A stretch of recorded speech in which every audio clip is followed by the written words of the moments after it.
오늘 우리가 살펴볼 말씀은 누가복음 4장 1절에서 13절까지 올시다. 오늘의 본문 말씀은 예수께서 요단강에서 세례 요한에게 세례를 받으신 후에 광야로 나가셔서 40일간 굶주린 상태에서 마귀에게 시험을 받으신 이야기입니다. 이 내용은 마태복음 4장 1절에서 11절 사이에도 똑같이 기록되어 있어요. 물론 문자적으로는 조금 내용이 차이는 있지만 기본적인 것은 똑같습니다. 우선 먼저 나누어드린 자료 중에 첫 번째 장 설교 본문이 담겨져 있는 곳이지요. 거기에서 4장 1절로 2절을 같이 읽으실까요? 예수께서 성령의 충만함을 입어 요단강에서 돌아와서 광야에서 40일 동안 성령에 이끌리시며 마귀에게 시험을 받으시더라. 이 모든 날에 아무것도 잡수시지 아니하시니 날수가 다함에 줄이신지라. 먼저 제가 논하드린 자료의 아랫부분을 보면은 그 세례 요한의 사역지라 해서 지도가 그려져 있고 그 오른쪽에 사진을 복사한 것이 있습니다. 먼저 세례 요한의 사역지를 보시게 되면은 가운데 북쪽 위쪽으로 올라오면 갈릴리 바다가 있죠. 갈릴리 바다에서부터 남쪽 사해까지 파란 선으로 쭉 그어진 그곳은 요단강이지요. 우리는 하도 이런 지도를 많이 보아서 이제는 아주 익숙하지요.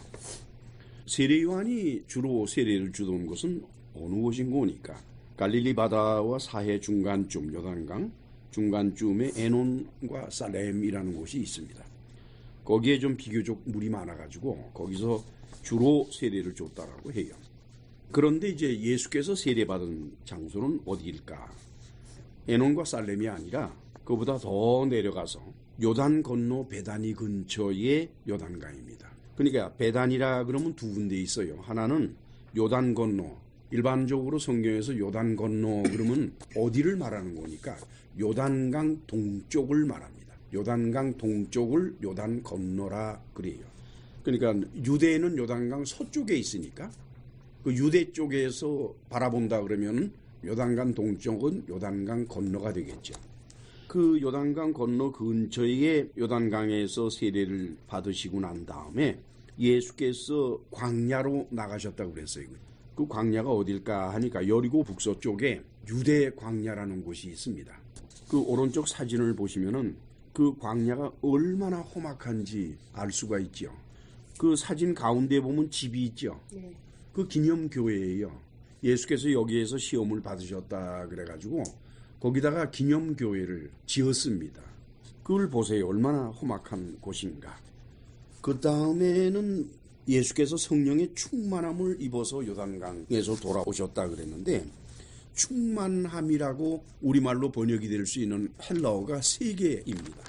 지난번에는 2개를 살펴봤는데 이번에 하나가 더 추가되네요. 오늘 말씀에서 충만이라고 말할 때에는 그 헬라어가 플레레스예요. 플레레스.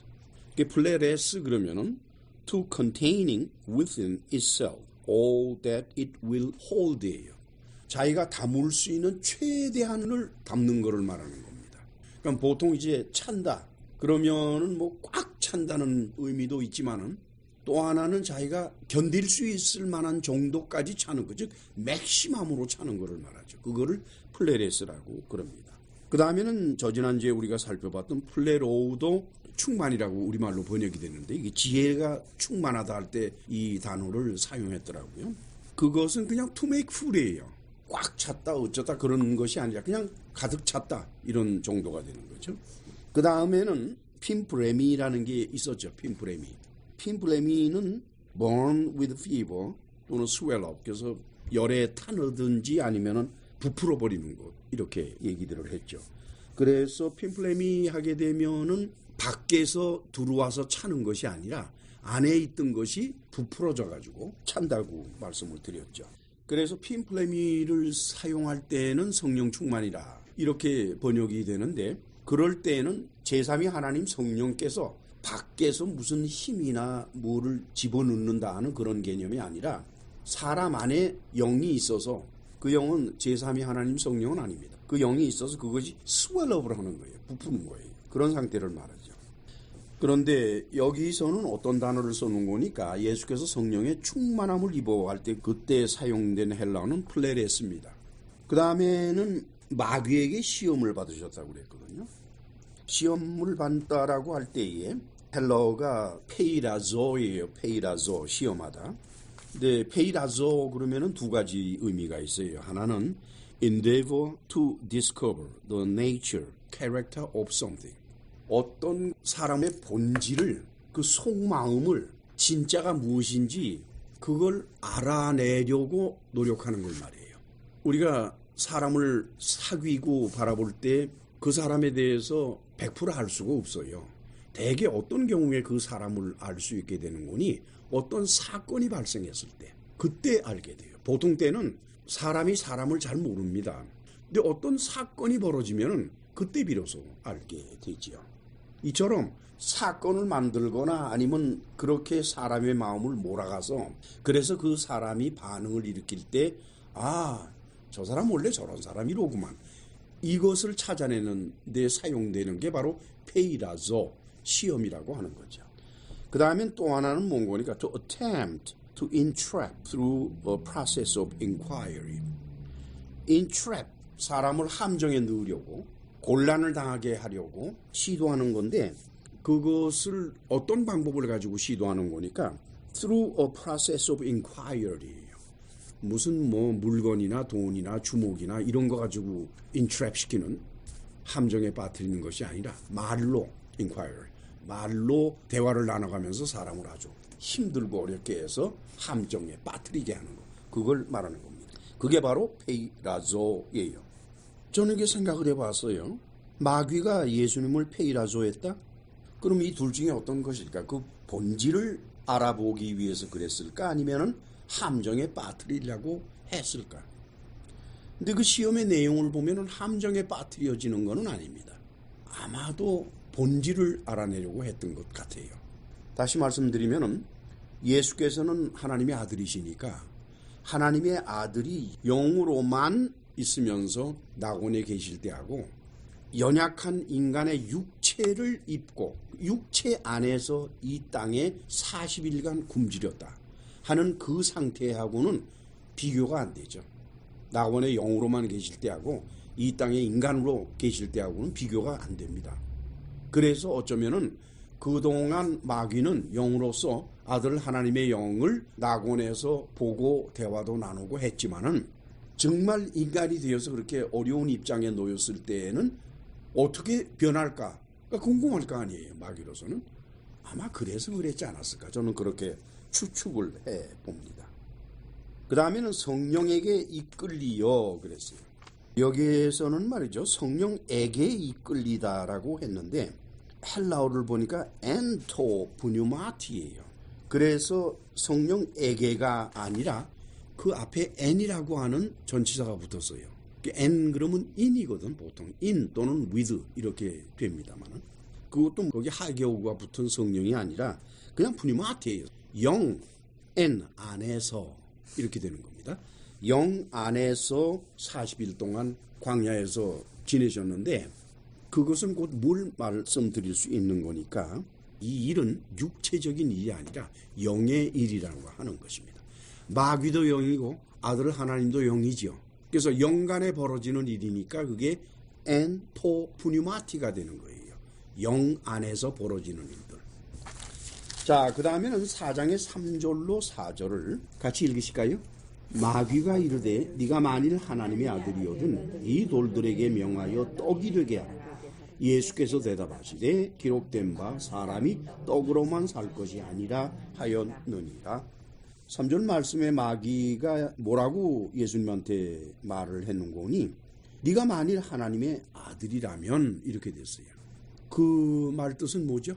네가 하나님의 아들인 것을 증명하라는 거 아니에요. 말만 그러지 말고 네가 정말 하나님의 아들이냐? 그럼 하나님의 아들이면 증명을 해라. 내가 볼 수 있게. 즉 표적을 요구하는 겁니다. 예수께서 유대인들에게 그런 말씀을 하시죠. 너희는 표적을 보지 아니하면 도무지 믿지를 않는다라고 그랬어요. 그러면서 동시에 예수께서는 유대인들을 뭐라고 말씀하시는 거니? 마귀의 자식이라 그랬습니다. 즉 표적을 요구하는 것은 마귀의 본질이에요. 잘들 이 말씀을 들으시고 깨달아야 됩니다. 기적 좋아하는 사람은 마귀의 본질을 가지고 있는 사람이에요. 교회 안에서 기적 좋아하고 표적 좋아하는 이런 사람들은 마귀와 아주 가까운 사람들입니다. 아마도 마귀의 자식일 확률이 아주 높아요. 예수님의 말씀에 의하면. 왜냐, 마귀는 기적을 보지 않고 표적을 보지 않으면 안 믿으니까. 무슨 말씀인지 아시죠? 그러면서 이 돌들에게 명하여 떡이 되게 하라고 그랬어요. 여기에서 명하다, 명령하다라고 우리말로 번역을 했는데 그게 에이페입니다. 에이페는 과거형인데 왜 과거형을 써놓은 거니까 if, 만약이라는 가능성에 관해서 표현할 때는 과거를 씁니다. 그는 영어도 마찬가지죠. If you were me, 만약에 당신이 나라면 그러면은 반드시 과거를 쓰죠. If you were. 이처럼 과거를 사용할 때는 그게 가정법이라는 것을 말하는 겁니다. 근데 에이페는 뭔 거니까 그 어원이 레고예요. 레고. 말한다는 겁니다. 그러니까 마귀가 예수님더러 뭐라고 그러는 거니?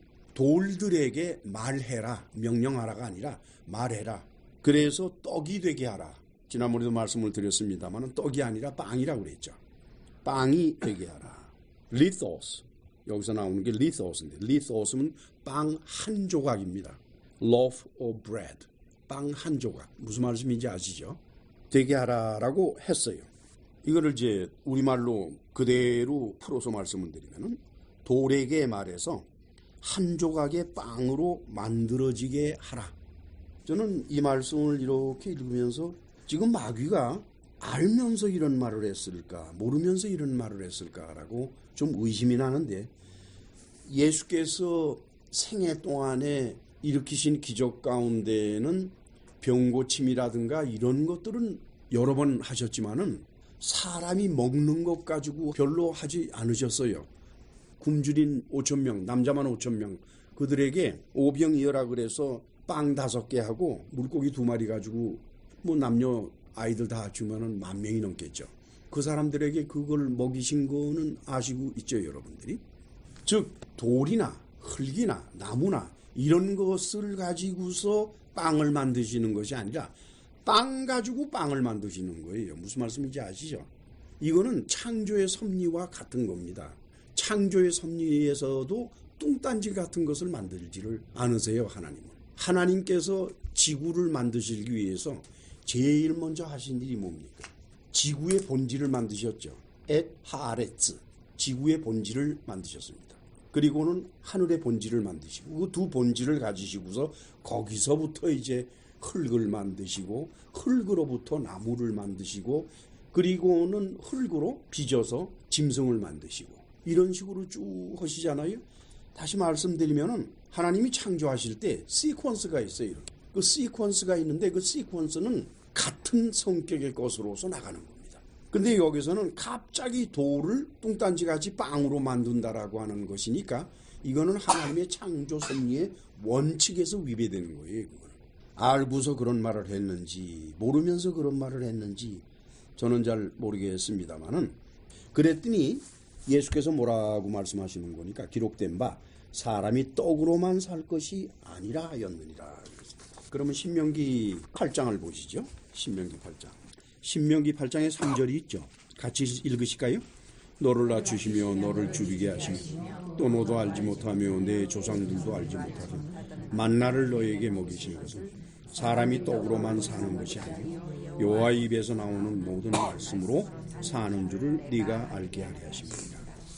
여기에서 보면은 떡으로만 사는 것이 아니오에서 끝나지를 않고 여호와의 입에서 나오는 모든 말씀으로 산다라고 신명기에는 기록되어 있어요.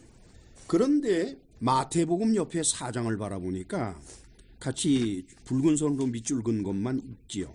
사람이 떡으로만 살 것이 아니요 하나님의 입으로부터 나오는 모든 말씀으로 살 것이라 해서 마태복음에서는 하나님의 입으로 나오는 모든 말씀으로 살 것이라는 것이 신명기와 똑같이 되어 있는데 누가복음에서는 그게 빠졌어요.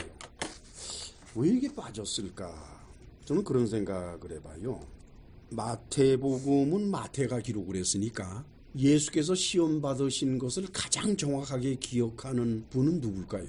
예수님 자신이겠죠. 그렇다 그러면 이 사건을 예수님 자신에게서 들은 사람들은 정확히 알겠지만은 그 외에 돌고 해서 전해져 내려오는 이야기를 듣는 사람들은 이것저것 빠지게 돼 있습니다. 이것저것 빠지든지 아니면은 이것저것 더 누더기같이 붙든지. 항상 소문이라고 하는 것은 한 사람을 건널 때마다 달라져요. 그래서 맨 끝에 사람이 듣는 소문은 맨 처음 시작한 사람의 소문과 전혀 다른 것이 됩니다. 그래서 마태는 예수님한테 직접 들었을 것이고 누가는 조사를 했을 테니까 누가는 소문을 들은 것이고 마태는 직접 들었다 그러면은 아마도 마태복음 기록이 더 정확할 것이다. 이렇게 보는 것이고 누가는 아마 거기에 누가 자신의 어떤 의미가 있을 것이라고 저는 봐요. 왜 그런 거니? 사람이 빵으로만 살 수 없다고 그랬는데 여러분 아무리 배가 고파도 빵만 먹으면 됩니까? 물 먹어야 되잖아요. 먼저 빵보다 물부터 먼저 먹어야 될 겁니다. 그런데 여기서는 빵만 만들려고 그랬거든. 그렇다 그러면은 누가의 입장에서 본다 그러면은 이런 정신 나간 마귀 봤나? 빵만으로 어떻게 사냐? 물도 먹고 우리나라식은 반찬도 먹고 무슨 말씀인지 아시죠? 아마도 누가는 그것을 연상해서 쓰지 않았을까 저는 이렇게 봅니다. 어디까지나 추측입니다. 자, 그 다음에는 이제 4장에서 5절에서 8절을 같이 읽으십시다. 마귀가 또 예수를 이끌고 올라가서 순식간에 천하만국을 보이며 이르되 이 모든 권위와 그 영광을 내가 너에게 주리라. 이것은 나에게 넘겨준 것이므로 내가 원하는 자에게 주노라. 그러므로 네가 만일 내게 절하면 다 너의 것이 되리라. 예수께서 대답하여 이르시되 기록된 바 주 너의 하나님께 경배하고 다만 그를 섬기라 하였느니라. 예수님이 이끌고 올라갑니다. 이끌고 올라갔다라고 번역한 헬라어가 아나고예요. 아나고. Bring up to a higher point. 높은 곳으로 bring up, 데리고 올라가는 것을 말하죠. 순식간에 올라갔다고 그랬어요. 그러면서 모든 권위와 그 영광을 너에게 주겠다 이렇게 했습니다. 여기서 권위라고 번역한 헬라어가 엑소우시아예요. 엑소우시아. 그 엑소우시아라 그러면은 ruling authority를 말해요. 다스리는 권위를 말하는 겁니다. 항상 그래요. 권세라든지 권위라든지 하는 것은 반드시 대상이 있어야 됩니다. 그 대상이 있는데 권위를 가진 사람은 위고 그 권위 밑에 있는 사람들이 권위를 가진 사람의 다스림을 받도록 돼 있단 말이죠. 그 다음에는 이제 영광이라고 말한 건 독사인데 마태는 모든 권위와 그 영광을 이라고 그러지를 않고 마태는 뭐라고 그러는 거니? 이 모든 것이라고 그랬습니다. 천하 만국을 보이며 이르되 이 모든 것을 이라고 마태는 말을 했고 누가는 모든 권위와 영광이라고 나누어서 그 모든 것의 실체가 무엇인지를 구체적으로 기록을 했지요. 다시 말씀드리면은 권위라고 하는 것은 권세, 권력을 말하죠. 그 다음에 영광이라는 것은 뭘 말합니까? 일반적으로 사람들이 영광에 관해서 관심을 가질 때 명예라 그러죠. 명예. 자신의 명예를 존중하는 게 영광입니다. 그러니까 권력과 명예 그 두 가지를 다 갖는 것은 너무나도 좋죠. 어떤 사람은 권력은 가졌는데 명예를 못 갖잖아요. 그렇죠? 근데 어떤 사람은 명예는 가졌는데 권력이 없어요. 근데 그 두 가지를 다 갖겠다. 대단한 거죠. 지금 마귀가 재미있는 제안을 하네요. 이것은 나에게 넘겨준 것이라 그랬어요. 호티 왜냐하면 에모이 나에게 파라데도타이에서 파라데도타이는 파라디도미의 수동형입니다. 파라디도미는 넘겨준다는 거죠. 가룟 유다가 예수님을 제사장들에게 넘겨줄 때 파라디돔이라는 단어를 썼죠. 그것의 3인칭 단수 수동형이니까 넘겨졌다. 자기가 받은 거죠. 마귀가 누구한테서 받은 거예요. 누구한테서 받았을까? 마귀가 이 말을 하고 있는 상태에서 마귀는 천하 만국을 다스리는 권세를 가지고 있고 또 영광을 가지고 있는 거죠. 그 자기 거를 주겠다고 그랬으니까. 그렇죠? 무슨 말씀인지 아시죠? 그럼 마귀는 천하 만국을 다스리는 권세와 영광을 가지고 났을까? 아닙니다. 넘겨졌다 그러니까 도중에 어느 때에 넘겨받은 겁니다. 우리가 다 같이 신명기 그 페이지에 보면은 말이죠. 오른쪽 끝으로 요한복음 12장과 요한복음 14장이 기록되어 있죠. 요한복음 12장의 31절을 같이 읽으십시다. 이제 이 세상에 대한 심판이 이르렀으니 이 세상의 임금이 쫓겨나리라. 그 다음에 14장에서 30절 같이 읽으실까요? 이후에는 내가 너희와 말을 많이 하지 아니하리니 이 세상의 임금이 오겠습니다. 그러나 그는 내게 관계할 것이 없으니 그랬어요. 여기에 기록되어 있는 이것은 심판이 이루고 난 후에 이 세상의 임금이 쫓겨나는 거지, 심판이 일어나기 전에는 이 세상 임금이 쫓겨나지를 않습니다. 그 심판은 언제 일어나요?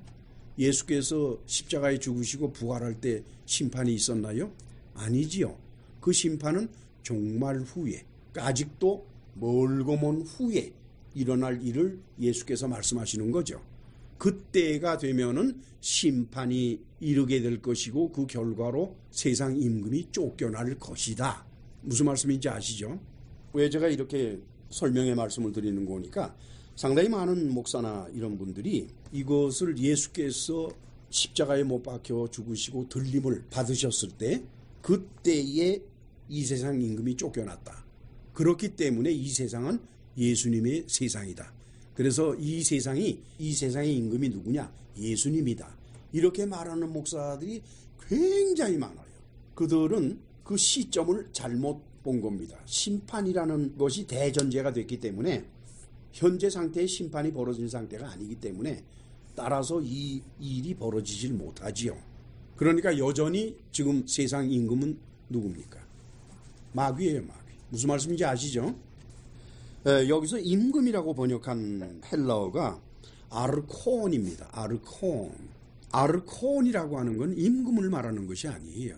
룰러를 말하는 거예요. 통치자. 임금과 통치자는 같을 수도 있지만은 다를 수도 있는 겁니다. 무슨 말씀인지 아시죠? 만약에 허수아비 임금 밑에 실권을 가진 총리가 있다 그러면은 누가 통치자입니까? 그럼 실권을 가진 사람이 통치자예요. 따라서 이거는 임금으로 번역이 돼서는 안 됩니다. 통치자로 번역이 돼야 됩니다. 이 세상 통치자가, 영어는 정확히 룰러라 이렇게 되어 있죠. 자, 그러면 하나님께서 이 세상을 마귀에게 언제 넘겨주셨을까? 왠고니 하나님께서는 이 세상을 창조하시고 하나님께서 다스리셨거든요. 그렇다 그러면 도중에 하나님께서 세상을 다스리시던 일을 멈추고 마귀에게 넘겨주셨다는 얘기가 돼요. 그럼 그때가 언제였을까? 지난번 우리가 마귀와 천사에 관한 이야기 설교를 할 때 그 내용이 이미 언급되어 있었습니다만은 우리가 다 같이 그 신명기 아래 창세기 6장이 나오는데 그 1절에서 3절을 같이 읽으실까요? 사람이 땅 위에 번성하기 시작할 때에 그들에게서 딸들이 나니 하나님의 아들들이 사람의 딸들의 아름다움을 보고 자기들이 좋아하는 모든 여자를 아내로 삼는지라. 여호와께서 이르시되 나의 영이 영원히 사람과 함께 하지 아니하리니 이는 그들이 육신이 됨이라. 그러나 그들의 날은 120년이 되리라 하시니라. 이 말씀은 해석하는 사람들에 따라서 여러 가지 형태로 변하게 돼요.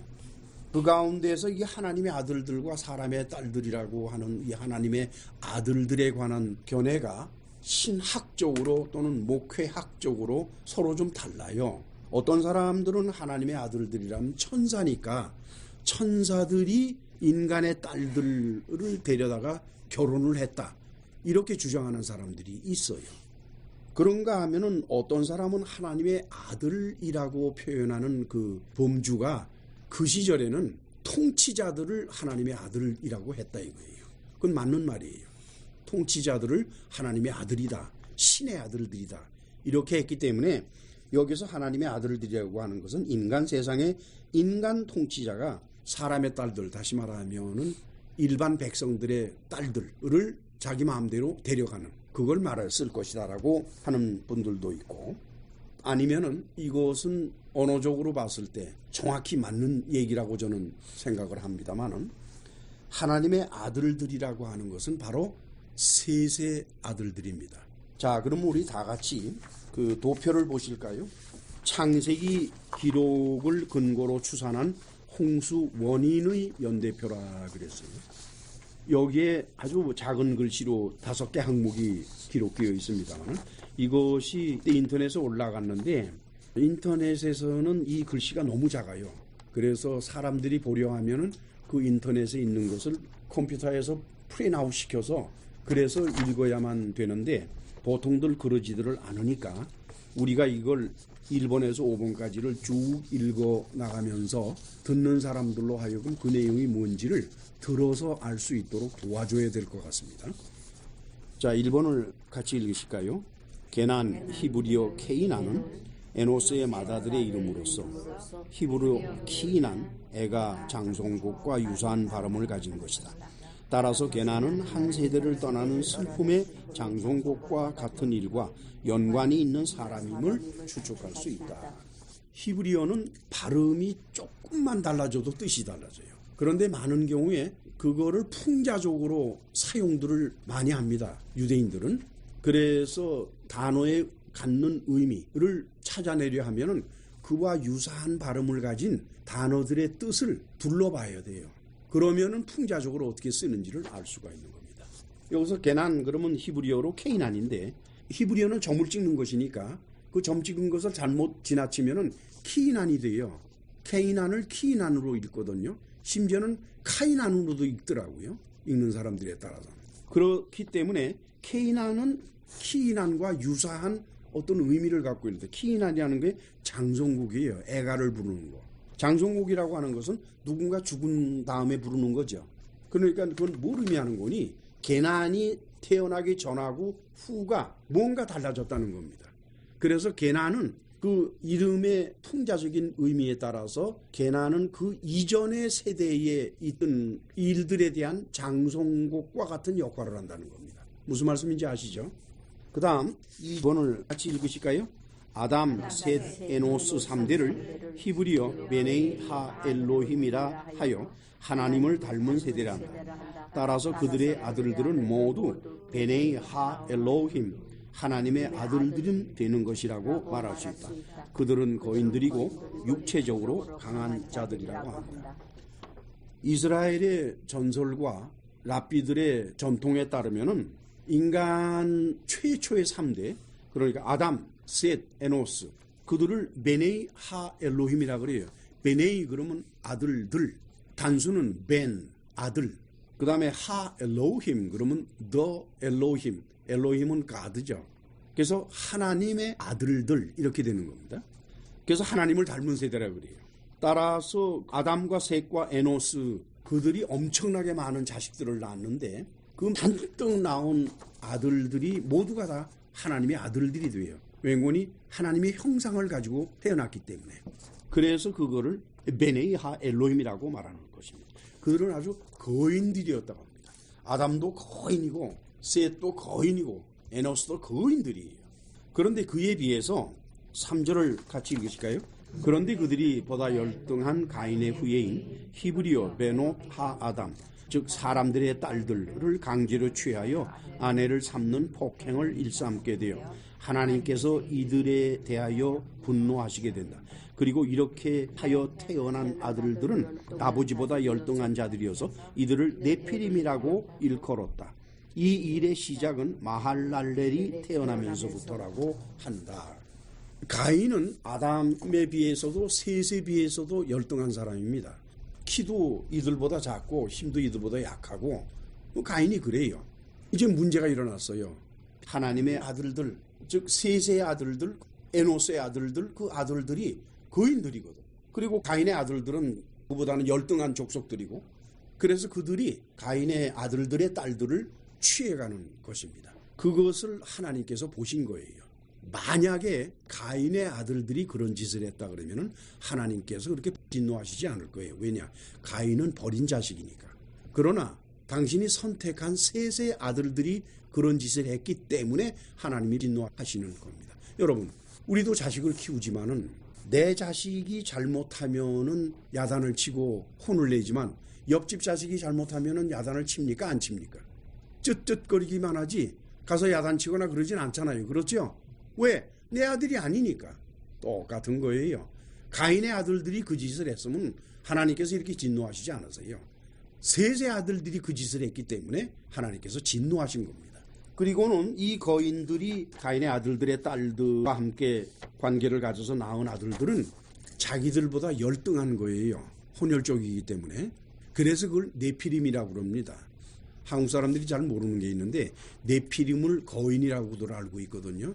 아니에요. 히브리어 네피림의 뜻은 열등하다는 뜻입니다. 이번 기회에 네피림에 대한 이해를 다르게 가지시기를 바랍니다. 이것은 기독교 구약 신학자가 말한 것이 아니라 랍비들이 말한 것이에요. 히브리어는 기독교인의 것이 아닙니다. 히브리어는 유대인의 것입니다. 그런데 그때가 언제부터냐 하니까 마할랄렐이 태어나면서부터 그 일이 시작됐다라고 랍비들은 말을 하고 있어요. 그래서 이 도표를 보면은 위쪽으로 쭉 올라가서 창조로부터 400년경쯤 되어서 하나님의 아들들이 사람의 딸들을 취하는 일이 시작이 됐죠. 그래가지고 그것이 끊임없이 이어지면서 1536년까지 그 일이 벌어져요. 다시 말씀드리면 하나님께서는 그 끔찍한 일을 1140년간 참으신 겁니다. 하나님은 오래 참으시는 분입니다. 주일날 교회에 가지 않아서 빠지니까 자동차 사고가 나서 다쳤더라.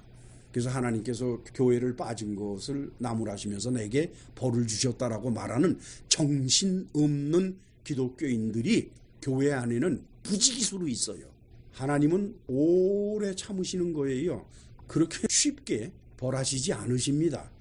그 다음에 4번을 같이 읽으실까요? 이들의 횡포를 1140년간 참으신 하나님께서는 더 이상 인간 세상을 재판하지 않기로 결심하시고 창조 이후에 숨쉬는 모든 생물들을 죽이기로 하신다. 이로부터 120년 후에 하나님께서는 전 세계를 뒤덮는 홍수를 일으키시어 노아의 가족 8명과 방주 안에 들어간 동물들 외에 모든 숨쉬는 생물들을 죽이신다. 여기서 말이죠. 우리말 번역상에는 나의 영이 영원히 사람과 함께 하지 않는다라고 번역이 되어 있죠. 창세기 6장 보면 3절 같이 읽으실까요? 여호와께서 이르시되 나의 영이 영원히 사람과 함께 하지 아니하리니 이는 그들이 육신이 됨이라. 그러나 그들의 날은 120년이 되리라 하시니라. 여기 이렇게 되어 있죠. 나의 영이 영원히 사람과 함께 하지 않는다라고 번역을 했는데 그것은 잘못된 번역입니다. 왠고니까 함께 하지 않는다라고 번역한 히브리어가 로 야돈이에요. 로는 아니다. 노 아니다. 야돈 그러면은 돈의 변형인데 그것은 함께 한다는 뜻이 아니라 저지한다는 뜻이에요. 재판한다는 뜻입니다. 내가 사람을 저지하지 않을 것이다. 여러분 우리가 재판을 하는데 만약에 말이죠. 한국 사람이 한국에서 잘못을 저지르는데 미국 정부에서 바라보니까 저 인간도 아니구만. 그래서 이 데려와. 그래 불러다가 미국에서 재판할 수 있어요? 없어요? 없지요. 즉 재판한다는 뜻은 뭘 말하는 거니? 관여한다는 뜻입니다. 상관한다는 뜻이에요. 즉 자기가 관여하지 않으면 재판할 권리가 없는 거예요. 그 정부가 관여하는 사람들에 한해서 그들에 대한 재판을 그 정부에서 하는 거지 관여하지 않으면 안 합니다. 여기에서 하나님께서 나의 영이 영원히 사람과 함께하지 않, 즉 사람을 재판하지 않겠다라고 말씀하신 것은 뭘 의미하는 거니까 사람의 일에 관여하지 않겠다는 뜻이에요. 그러나 그의 날을 120일이 될 것이다. 그래서 우리는 도표에서 그 120년을 살펴봤죠. 여기 도표를 보면은 하나님께서 이 말씀을 하신 게 아담 이후 1536년에 그 말씀을 하셨고 대홍수가 일어난 것은 1656년이니까 그 사이가 120년이죠.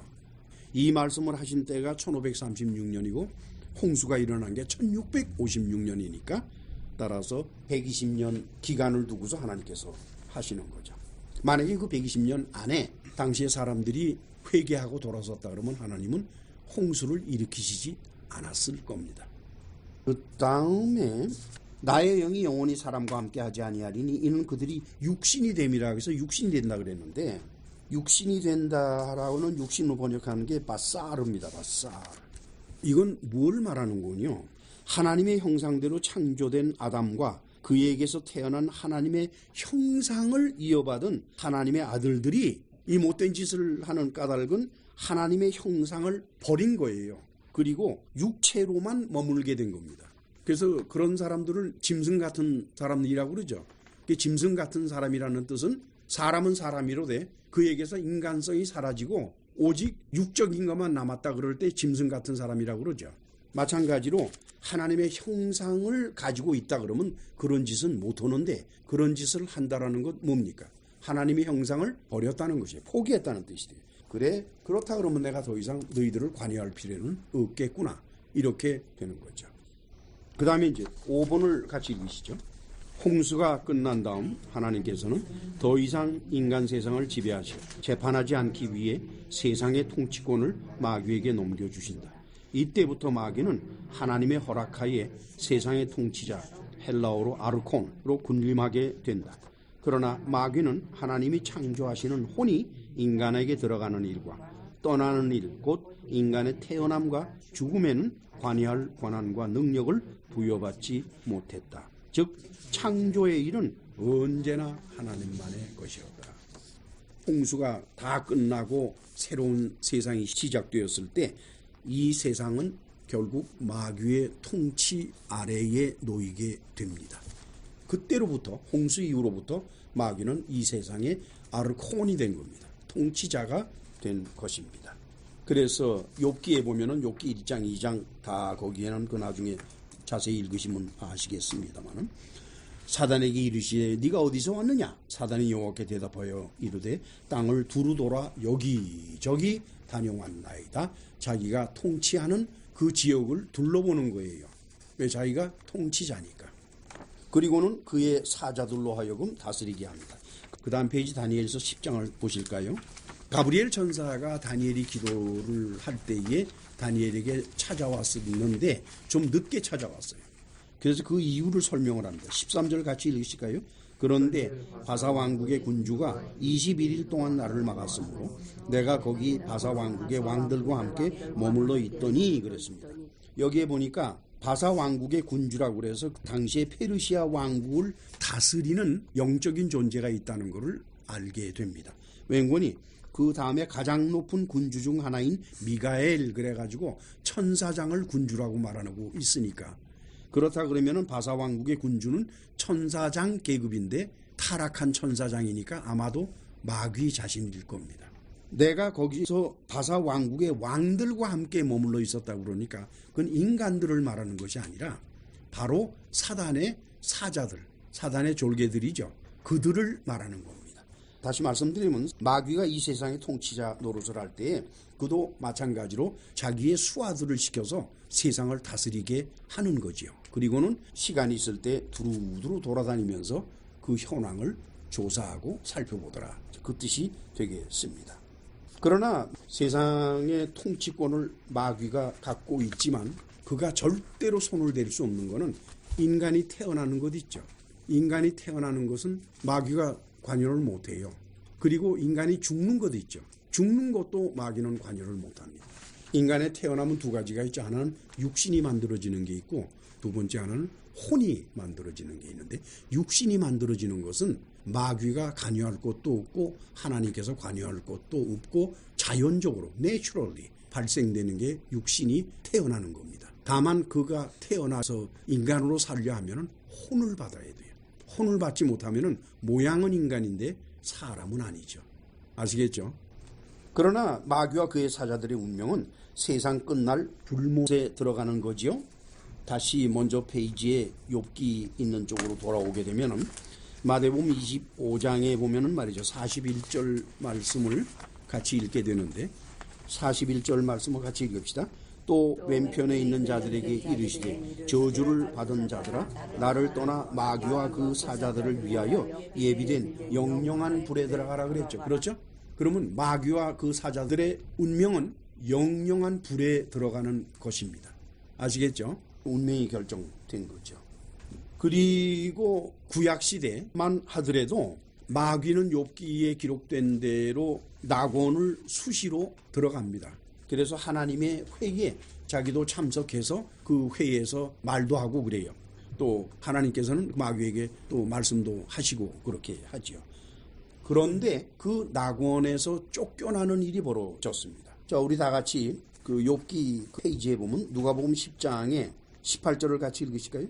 예수께서 이르시되 사단이 하늘로부터 번개같이 떨어지는 것을 내가 보았다. 즉 낙원에서 쫓겨나는 겁니다. 그 다음에 요한계시록 12장의 9절 같이 읽으시죠. 큰 용이 내쫓기니 옛뱀 곧 마귀라고도 하고 사단이라고도 하며 온 천하를 꿰는 자라. 그가 땅으로 내쫓기니 그의 사자들도 그와 함께 내쫓기니라. 그래서 이제 낙원에서 완전히 쫓겨나지요. 그때가 언제니 바로 하나님의 아들이 이 땅에 사람으로 오셨을 때의 일입니다. 그때로부터는 마귀는 이제 낙원에 못 가요. 오직 이 세상에만 있는 거지요. 그 다음에 다시 본문 말씀으로 돌아갔을 때에 여기에 뭐라고 그러는 거니까 7절을 같이 읽으실까요? 그러므로 네가 만일 내게 절하면 다 내 것이다. 절하면 그랬어요. 여기에서 절한다라고 번역한 헬라어가 프로스쿠네오예요. 프로스쿠네오.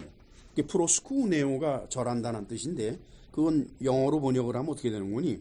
To express in attitude or gesture one's complete dependence on or submission to a high authority figure.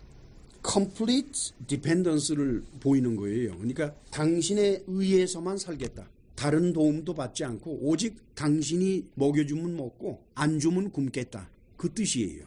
그런 것을 제스처로 태도로 보이는 것을 바로 프로스쿠네오라고 하는 헬라어의 뜻입니다. 절한다는 게 아니고 월십. 경배하면. 그런데 단순한 경배가 아니에요. 그러니까 월십도 잘못 번역된 것이고 또 절한다는 것도 잘못 번역이 된 거예요. 그 헬라어의 뜻은 나를 당신에게 맡긴다는 뜻이에요. 무슨 말씀인지 아시죠? 뭐 구워 먹든 삶아 먹든 마음대로 하십시오. 우리말에 그런 것 있지요. 그것은 곧 마귀의 방식을 따라가겠다는 겁니다. 내가 내 방식대로 인생을 사는 게 아니라 앞으로는 마귀의 방식대로 살겠습니다. 마귀의 원하는 대로. 그것을 절한다라고 우리말로 번역이 되어 있죠. 그러면은 모든 권위와 영광을 갖게 해주겠다. 권위는 힘이고 영광은 명예죠. 8절 같이 읽으시죠. 예수께서 대답하여 이르시되 기록된 바 주 너의 하나님께 경배하고 다만 그를 섬기라 하였느니라. 거기에 관련되는 성경 구절은 논하드린 자료에 시편 91편에 있습니다. 나중에 보시고 참조하시기를 바랍니다. 그 다음에는 본문으로 돌아와서 4장의 9절로부터 12절을 같이 읽으실까요? 또 이끌고 예루살렘으로 가서 성전 꼭대기에 세우고 이르되 네가 만일 하나님의 아들이거든 여기서 뛰어내리라. 구력되었으되 하나님이 너를 위하여 그 사자들을 명하사 너를 지키게 하시리라 하였고 또한 그들이 손으로 너를 받들어 네 발이 돌에 부딪히지 않게 하시리라 하였느니라. 예수께서 대답하여 이르시되 주 너의 하나님을 시험하지 말라 하였느니라. 그래요.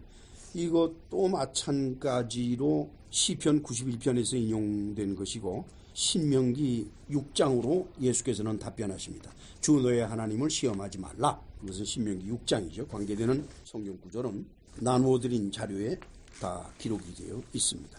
근데 지금 마귀는 자기가 제안하는 것을 정당화시키기 위해서 성경 말씀을 인용하고 있는 겁니다. 놀라운 일이에요. 마귀도 성경 말씀을 사용해서 자신의 일을 한다는 것을 아실 수가 있죠. 똑같이 목사도 또는 교인들도 성경 말씀을 인용하고 사용해 가면서 자기가 개인적으로 얻고 싶어 하는 것을 얻으려고 하죠. 얼마든지 우리는 주변에서 그런 걸 봅니다. 4장 13절을 같이 읽으실까요? 마귀가 모든 시험을 다한 후에 얼마 동안 떠나니라. 여기서 얼마 동안 이러면 아크리 카이론이라고 헬라어로 되죠. 근데 여기서 아크리 그러면 until 언제까지 이렇게 되는 것이고 카이로스 그러면은 이건 두 가지 의미가 있어요. period of time 어떤 기간을 의미하기도 하고 또 하나는 proper time 적절한 때 시점을 의미하기도 합니다. 여기서는 우리말 번역처럼 얼마 동안이라는 기간을 말하는 것이 아니라 적당한 때가 올 때까지라고 되는 겁니다. 그것이 언제일지는 몰라도 하여간 예수께서 승천하시기 전에 아니면은 그 이후에라도 적당한 때가 되면은 그가 다시 오는 겁니다. 마귀가 하나님의 아들의 거룩한 영이 핀플레미해서 충만해가지고 플레레스 되었다. 꽉 찼다 여기. 그런 상태에 있는 예수님을 마귀가 직접 시험한다는 것은 승산이 없는 게임이지요. 자, 그러면 마귀는 왜 이 예수님을 자기가 승산도 없는데 시험을 했을까? 그것은 예수님이 교회의 머리가 되시기 때문입니다. 나눠드린 자료 가운데 에베소 1장에 보면은 말이죠. 22절 같이 읽으실까요? 또 만물을 그의 발 아래에 복종하게 하시고 그로 만물 위에 교회의 머리로 삼으셨느니라. 교회는 그의 몸이니 만물 안에서 만물을 충만하게 하시는 이에 충만합니다. 머리를 시험하는 것은 곧 몸을 시험하는 거죠. 저와 여러분들이 어떤 시험을 당한다 그러면은 우리의 머리가 시험을 당하지 몸이 시험을 당하지는 않죠. 그러나 시험의 결과는 몸이 다 겪어내도록 되어 있는 겁니다. 결국은 무슨 말씀이 되는 거니까 이 말씀은 여러 번 드렸던 건데 마귀가 하나님의 아들을 시험하는 것은 하나님의 아들을 시험한다라기보다 그분의 몸인 기독교 교회를 시험하는 것입니다. 기독교 교회를 시험한다는 것은 교인들 전체가 대상이 될 수도 있겠지만은 특별히 클러지라고 하는 교회의 지도자들, 목사나 신부나 이런 사람들이 시험의 대상이 되겠지요. 마태복음의 24장의 24절을 같이 읽으실까요? 거짓 그리스도들과 거짓 선지자들이 일어나 큰 표적과 기사를 보여 할 수만 있으면 택하신 자들도 미혹하리라. 뭐 어쩔 수 없는 것입니다. 권위와 영광을 얻으려 하면은 가장 필요한 게 뭡니까, 여러분? 권위와 즉 권세, 그다음에 영광, 명예 얻으려 하면은 가장 필요한 것이 뭡니까? 돈이에요, 돈. 돈이 있어야 권력을 가질 수가 있어요. 왜냐, 권력이라는 것은 사람에게서 오는 건데 많은 사람을 내가 거느리려 하면은 그들을 먹여 살릴 돈이 있어야 돼요. 돈 없이 많은 사람을 내 수하로 둘 수는 없는 겁니다. 권력을 가질 때도 돈은 반드시 필요하고 영광을 갖고 명예를 얻을 때도 돈은 반드시 필요합니다. 거지꼴이 돼가지고 명예를 받을 수가 있습니까? 없습니까? 뭐 웬만큼 있고 웬만한 차 타고 다니고 뭐 그 정도는 돼야 그래도 명예란 말이 좀 어울리다 싶지 없으면은 그것마저도 없어요. 결국은 모든 것은 돈으로 돌아오는 겁니다. 다 같이 우리 나눠드린 자료에서 디모데전서 6장을 찾아가실까요? 6장의 7절, 8절 같이 읽으세요. 우리가 세상에 아무것도 가지고 온 것이 없으며 또한 아무것도 가지고 가지 못하리니 우리가 먹을 것과 입을 것이 있은즉 족한 줄로 알고 있다. 10절을 같이 읽으실까요? 돈을 사랑함이 일만하게 뿌리가 되나니 이것을 탐내는 자들은 미혹을 받아 믿음에서 떠나 많은 근심으로써 자기를 찔렀도다.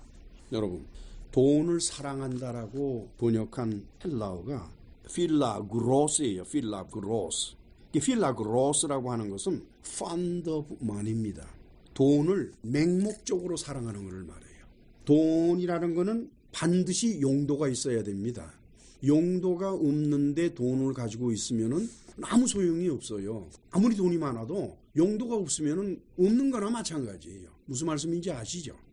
그런데 어떤 사람은 꼭 필요해서 그 돈을 가지려고 노력하는 사람이 있는가 하면은 어떤 사람은 현재 살아감에 있어서 조금도 불편함이 없는데 계속해서 돈을 더 벌어야겠다, 가져야겠다라고 생각을 합니다. 그때에 그 사람은 어떤 사람이 있는 거니? 돈에 대해서 맹목적인 사랑을 가진 사람이라는 그런 뜻이에요. 그러니까 돈을 벌려고 노력한다고 해서 그 모든 것이 다 돈을 사랑하는 것이 아닙니다. 먹고 살기 위해서 필요하기 때문에 땀 흘려가면서 일하면서 차근차근 벌어가고 또 훗날을 위해서 조금이라도 저축을 해가고 하는 그런 상태는 돈을 사랑하는 상태가 아니에요.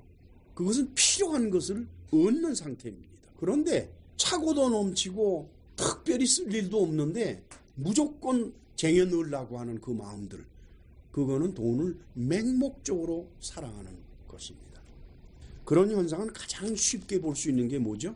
갬블. 갬블하는 사람들을 보면은 생활비 때문에 갬블하는 사람이 있어요, 없어요? 갬블하는 사람들 생활비 때문에 하는 거 아닙니다. 나중에 돈 다 잃고 나서 와가지고 한다는 소리는 글쎄 먹을 양식 좀 살라고 그랬는데 뭐 있는 것마저 뺏겼다 이렇게 변명들을 하는데 아니에요. 그들은 돈을 사랑하기 때문에 갬블을 하는 겁니다. 그런데 돈을 사랑함이 일만하게 뿌리라 그랬어요. 뿌리라는 거는 뿌리가 살아있는 한은 다시 싹이 나죠. 악의 뿌리가 뭔 거니까 돈을 사랑한다는 것입니다. 그래서 돈을 사랑한다는 그것이 그 사람 안에 들어가 있으면은 반드시 악을 싹을 내서 키우게 하고 열매를 맺게 한다는 그런 뜻이에요. 악한 일을 하지 않기 위해서는 그 뿌리가 없어져야 돼요. 그 마음에 돈을 사랑하는 것이 없어져야만 됩니다. 그 악이라고 하는 것은 누구의 것이죠? 사단의 것입니다. 마귀의 것이에요. 그렇기 때문에 돈을 맹목적으로 사랑하게 되면은 당연히 자연스럽게 소리도 없이 너무나도 부드럽게 마귀의 종이 되는 것입니다. 마귀의 종 되는 거 하나도 어려울 것 없어요. 돈을 사랑하면은 일만하게 뿌리가 들어오기 때문에 그 뿌리가 싹을 내면 악이 태어나고 그것이 곧 사단이 준 은사가 되는 거예요. 사단에게서 은사를 받는 것이 악입니다. 그제 제가 인터넷 뉴스를 이렇게 보다가 야후 뉴스를 저는 주로 봅니다만 아주 재미난 말이 기록되어 있더라고요.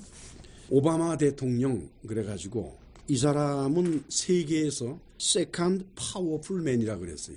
두 번째로 힘 있는 사람이라고 그렇게 뉴스에 적어놨더라고요.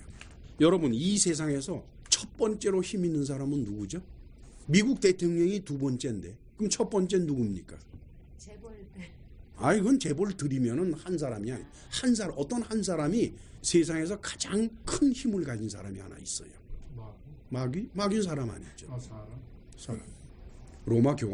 로마 교황이 세계에서 첫 번째로 파워풀맨입니다. 가장 큰 힘을 가지고 있어요.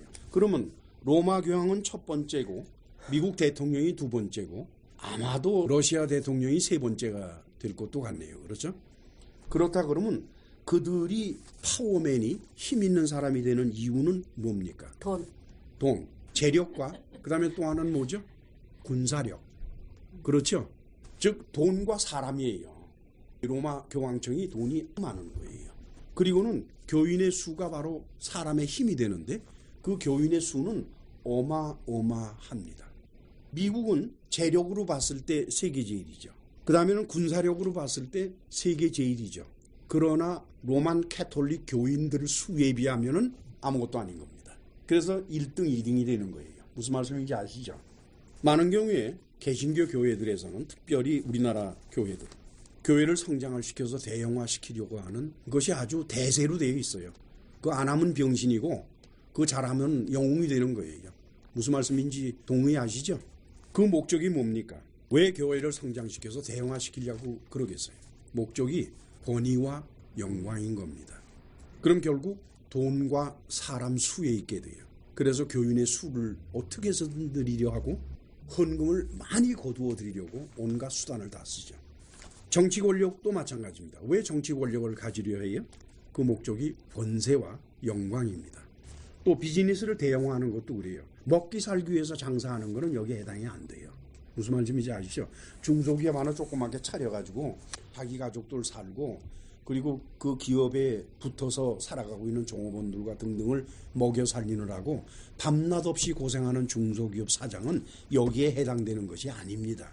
비즈니스 한다고 다 똑같이 보면 안 돼요. 어느 한도까지는 죽기 살기로 하는 거예요. 어느 한도까지는. 어느 한도를 넘어야 비로소 여기에 해당이 되는데 비즈니스를 대형화시키는 겁니다. 왜 그럴까요? 권세를 갖기 위해서. 비즈니스가 대형화되면 대통령을 움직일 수 있는 힘을 갖게 돼요. 그리고 영광을 받으려고 대대손손 이런 것들이 바로 돈을 필요로 하는 일들이 되게 되는 겁니다. 따라서 이런 일에 속한 사람들, 교회를 성장을 시키고 대형화시켜서 권위와 영광을 받으려 하는 정치 권력으로 그다음에 비즈니스를 대형화시켜서 하는 이런 목적 가운데 살아가는 사람들은 예외 없이 마귀의 종이 되어야만 합니다. 왜? 그것을 줄 수 있는 존재는 마귀밖에 없으니까. 하나님은 절대로 그 일에 개입하지 않으십니다. 노아의 홍수 이후로 절대로 개입하지 않으세요. 마귀는 그것을 이루어줘요. 근데 마귀가 뭐라는 거니? 그거 받고 싶으냐? 나한테 절해라. 즉 내 방식대로 따르라. 아시겠죠? 마귀가 세상 임금이다. 마귀가 결국 세상 통치자니까. 대부분의 목사들과 교인들은 교회를 대형화시키는 것을 하나님의 뜻이라고 합니다. 그러나 교회 성장의 목적이 권세를 갖고 권위를 갖고 싶어하는 것과 영광과 명예를 갖고 싶어 하는 것이고, 교인수와 교회가 갖고 있는 재력, 여기는 건물까지 다 포함해서 자랑하는 것이라면 이것은 하나님의 뜻이 될 수가 없습니다. 그것은 바로 마귀가 원하는 것입니다. 따라서 이러한 마음을 가지고 노력하는 목사나 교인들은 마귀에게 절한 사람들이라는 것을 알 수가 있어요. 마귀의 종들이죠. 이것은 정치 권력을 가지려고 노력하는 사람들에게도 다를 바가 없어요. 정치 권력을 가지려고 노력하는 사람들이 두 부류인데, 첫째 부류가 정치가들입니다. 그리고 둘째 부류가 국가 공무원들이에요. 그러니까 국가 공무원들 중에서 또 정치가들 중에서 정치 권력을 가지려고 노력하는 사람들이 있다는 거예요. 그러면 그들은 예외 없이 마귀의 종이 되어야 합니다. 또 비즈니스를 성장시켜서 재력을 이루고 그 힘으로 정치가들을 움직이고 세상을 좌지우지하려고 노력하는 사업가들, 그들도 마찬가지로 마귀의 종들이 되는 것입니다.